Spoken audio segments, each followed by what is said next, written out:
నమస్తే. Welcome to Suman TV. అయితే బరువు అధికంగా పెరిగిపోతున్నారా? చిన్న వాళ్ళ నుంచి పెద్దవాళ్ళ వరకు ఏజ్ డిఫరెన్స్ అనేది ఎవరికీ లేదు. అందరూ కూడా అధికంగా బరువు పెరిగిపోతున్నారు. మరి దీనికి కారణాలు ఏంటో తెలుసుకోవడానికి ప్రస్తుతం నాతో పాటు ఉన్నారు చేతన్ గారు, డాక్టర్ చేతన్ గారు. మాట్లాడి తెలుసుకుందాం. నమస్తే సార్. నమస్తే మేడం. సార్, మరి నేను చెప్పినట్లే బరువు అనేది చాలా మందికి సమస్యగా మారిపోయింది. చిన్నవారిలో కూడా అంటే చాలా ఫ్యాట్ అయిపోవడము, దీనికి కారణాలు ఏంటి ఉండొచ్చు? చూడండి, చాలా సార్లు ఏదో అండర్లైన్ కాజ్ కూడా ఉంటది. అంటే థైరాయిడ్ ఉంటది పేషెంట్లకు, అప్పుడు బరువు పెరుగుతుంది, స్పెషల్లీ ఫీమేల్స్ లో.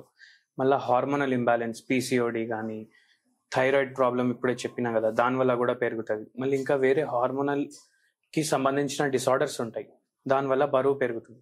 అది కాకుండా ఇప్పుడు బీపీ పేషెంట్లు, షుగర్ పేషెంట్లు, ఇప్పుడు నరాల బలహీనత ఉన్న వాళ్ళకు కూడా బరువు పెరుగుతుంది. ఎందుకు? వాళ్ళు మందులు వాడతారు కదా, ఆ మందులు వాడడం వల్ల కూడా కొన్నిసార్లు బరువు పెరుగుతుంది అనమాట. అచ్చా సరే, ఇప్పుడు ఇవన్నీ ఏం లేవు అనుకోండి, అయినా బరువు పెరుగుతుంది, తగ్గట్లేదు. దానికి ఏం అర్థం వస్తుంది? మన బాడీకి ఎంత అవసరం ఉంది, మనం దానికన్నా ఎక్కువ కన్జ్యూమ్ చేస్తున్నాం. మనం మన బాడీకి ఎంత అవసరమో దానికన్నా ఎక్కువ కన్జ్యూమ్ చేస్తేనే మన బరువు పెరుగుతుంది ఆ టైంలో. ఓకే. అయితే ఇవి కొన్ని కారణాలు. మళ్ళీ ఇంపార్టెంట్ ఇంకా ఏంది, ఇప్పుడు కొద్దిగా తింటే మనకు ఆకలి అవుతుంది, కొద్దిగా తింటే ఆకలి అవుతుంది, మనం ఆపుకోలేము. అయితే మనం ఫిజికల్ యాక్టివిటీ కూడా చేయట్లేదు మనం. అంటే మనం ఫిజికల్ యాక్టివిటీ పెంచుకుంటే కూడా మనకు బరువు కంట్రోల్లో ఉండొచ్చు. సో ఫిజికల్ యాక్టివిటీ ఉండకపోవడం, ఎక్కువ ఎంత అవసరం దానికన్నా ఎక్కువ మన బాడీ కన్జ్యూమ్ చేయడం, మళ్ళీ దాని తర్వాత స్లీప్ కూడా ఒక వెరీ ఇంపార్టెంట్ ఇష్యూ. స్లీప్ కూడా సరిగా లేకపోతే బరువు పెరుగుతాం. డాక్టర్ గారు, అయితే బాడీలో ఫ్యాట్ ఏది ఎక్కువగా తొందరగా పెరుగుతుంది? ఒకవేళ తగ్గించాలన్నప్పుడు, ఎక్సర్సైజ్ చేసినప్పుడు ఏది తొందరగా తగ్గుతుంది? ఇప్పుడు ఎప్పుడైతే వెయిట్ పెరుగుతాం కదా, కొందరికి ఫేస్, ఈ చీక్స్ ఉంటాయి కదా, అవి అక్కడ ఫ్యాట్ అక్యుములేషన్ ఎక్కువ ఉంటుంది. కొందరికి పొట్ట పైన ఉంటుంది, కొందరికి బటక్స్ ఏరియాలో ఉంటాయి. ప్రతి పేషెంట్ ఎవరికైతే బరువు పెరుగుతుంది కదా, ఇప్పుడు మన దగ్గర చాలా మంది వెయిట్ లాస్ పర్సన్ ని బట్టి, జెనెటిక్స్ ని బట్టి ఉంటది. ఓకే. సో ఇండియన్స్ లో మనకు ఎక్కువ ఈ పొట్ట రీజన్ లో బెల్లీ ఫ్యాట్ అంటారు కదా, అది ఎక్కువ పెరుగుతుంది. మళ్ళీ బటక్స్ రీజన్ లో, థైస్ రీజన్స్ లో పెరుగుతుంది. అండ్ ఇప్పుడు తగ్గేటప్పుడు కూడా అట్లనే. సో కొందరికి ఫేస్ పైన ఉన్న ఫ్యాట్ ఫస్ట్ పోతుంది, కొందరికి థైస్ మీద ఉన్న ఫ్యాట్ పోతుంది. సో పేషెంట్ టు పేషెంట్ అది చేంజ్ అయితేనే ఉంటది. కొంతమంది చిన్న పిల్లలు కూడా చాలా ఎక్కువగా బరువు పెరిగిపోతున్నారు. అంటే వాళ్ళు తినే ఫుడ్ లో ఏమన్నా లోపం ఉండొచ్చా?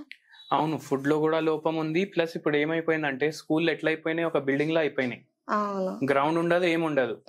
పిల్లలకి ఆల్రౌండ్ డెవలప్మెంట్ ఉండాలి, కానీ పిల్లలకి ఆల్రౌండ్ డెవలప్మెంట్ ఉంటలేదు. మార్నింగ్ 7ంటికి పోతే ఈవినింగ్ 8ంటికి వస్తున్నారు పిల్లలు. ఎక్స్ట్రా క్లాసెస్ అనేసి, స్టడీ అవర్స్ అనేసి, ట్యూషన్లు అనేసి, అప్పుడు ఫిజికల్ యాక్టివిటీనే లేదు కదా. అండ్ ఫుల్ డే బ్రెయిన్ పనిచేస్తుంది. అయితే బ్రెయిన్ ఇప్పుడు మనం ఒక 2-3 గంటలు పనిచేస్తే మనకు జర డల్నెస్ వస్తుంది. అప్పుడు మనం చాయ్నో కాఫీనో తీసుకుంటాం. పిల్లలు ఏం తీసుకోరు, ఫుల్ డే కంటిన్యూస్లీ వాళ్ళ బ్రెయిన్ నడుస్తూనే ఉంటది. అయితే అది కాంపన్సేట్ చేయడానికి వాళ్ళు హై కార్బోహైడ్రేట్ డైట్ తీసుకుంటారు. చాక్లెట్లు తింటారు, బిస్కెట్లు తింటారు, మళ్ళీ చిప్స్లు, జంక్ ఫుడ్ ఇవన్నీ తింటారు. ఎందుకంటే మైండ్ అడుగుతుంది అట్లా, మళ్ళీ నేను యాక్టివ్ అవ్వాలంటే ఇవి ఇవ్వండి అనేసి. సో అవి కొన్ని కారణాలు. మళ్ళీ పిల్లల్లో కూడా థైరాయిడ్ కేసులు పెరుగుతున్నాయి. మళ్ళీ ఎప్పుడైతే స్కూల్లోనే అమ్మాయిలు ఉంటారు కదా, 13 years కి 12 years కి, అప్పుడే వాళ్ళకి పీసీఓడి వస్తుంది.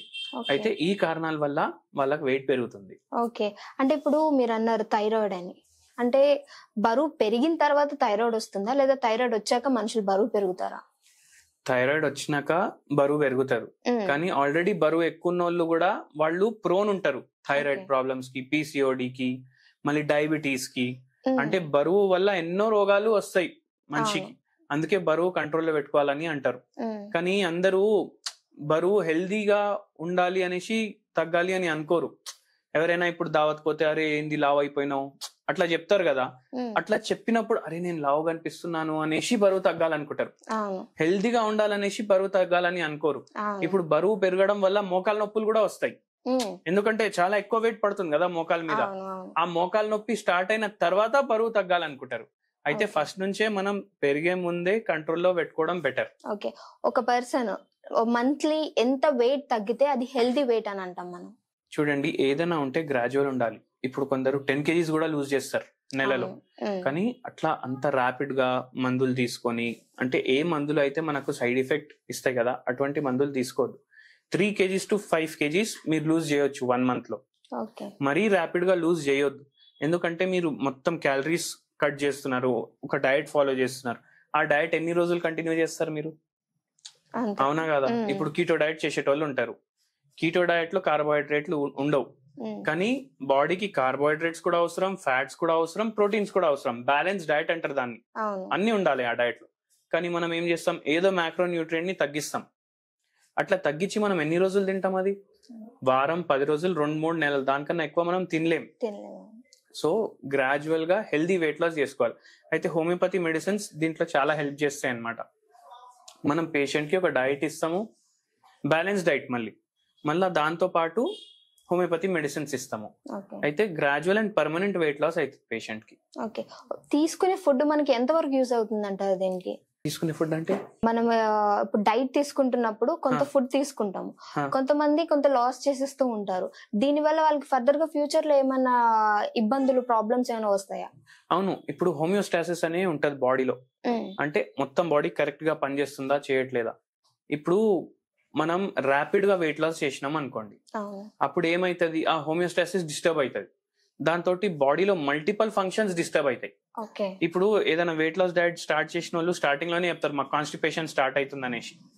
అయితే దాని అర్థమైంది బాడీలో చేంజెస్ వస్తున్నాయి. ఎటువంటి చేంజ్ రాకుండా మనం వెయిట్ లాస్ చేసుకోవాలి. ఓకే డాక్టర్ గారు, అట్లా. థ్యాంక్ యూ డాక్టర్ గారు. థ్యాంక్ యూ అండి.